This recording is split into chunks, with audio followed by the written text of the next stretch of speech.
from TNO, the Neighbourhood Organization, Early On Child and Family Center, and I'm here today to read to you a book about winter and show you a really fun and easy craft you could do at home with your child. You could do this craft with materials I know everybody has at home, before we start, I'd like to remind everyone that all activities should be supervised by an adult in order to ensure safety for your child. But the first thing we're going to do is read the book. So this is a great story called The Snowy Day, and it's by Ezra Keats. There we go. One winter morning, Peter woke up and looked out the window. Snow had fallen during the night. It covered everything as far as he could see. After breakfast, he put on his snowsuit and ran outside. The snow was piled up very high along the street to make a path for walking.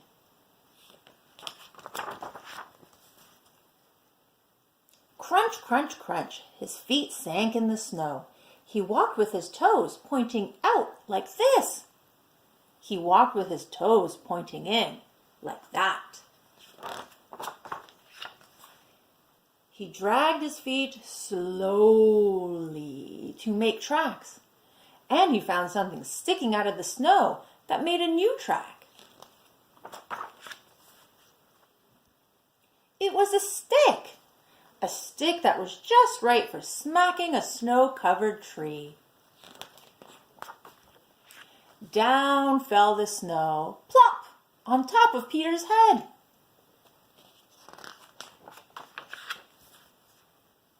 He thought it would be fun to join the big boys in their snowball fight, but he knew he wasn't old enough.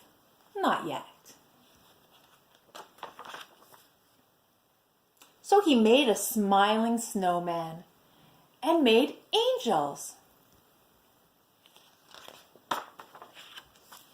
He pretended he was a mountain climber. He climbed up a great big tall heaping mountain of snow and slid all the way down. He picked up a handful of snow and another and still another.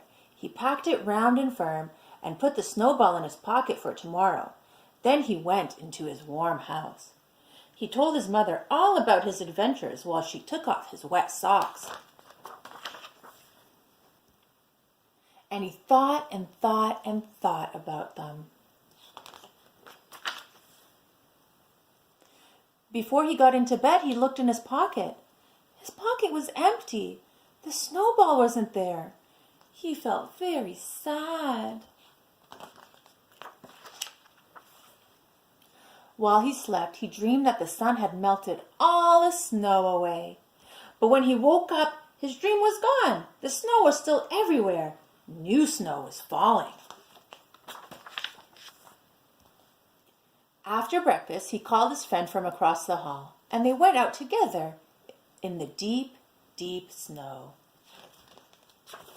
The end. All right, well, I hope you enjoyed that book. This is actually a classic. I remember this book from my childhood, too.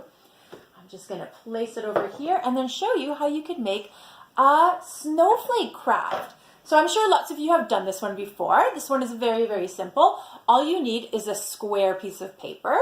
You could choose white because it's the color of snow, or you could choose blue or whatever color you like, and a pair of scissors. And I'll show you what our end result will look like. It'll look something like this.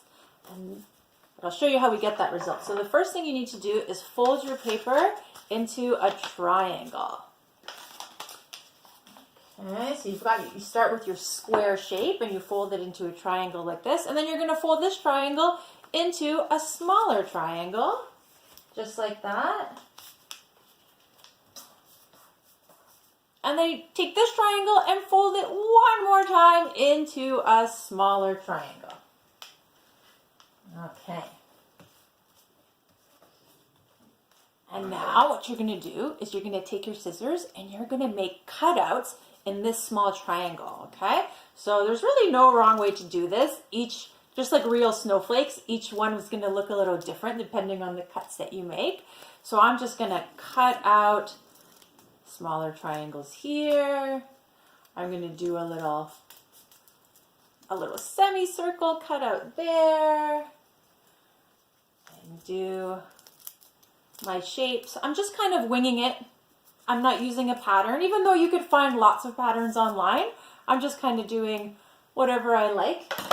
And then after you've made enough cuts, you're going to open it up and see what kind of snowflake you've made.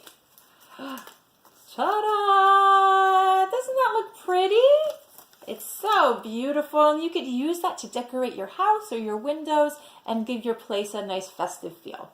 All right, so I hope you enjoyed that, and I will see you next time. Bye, everyone. Take care.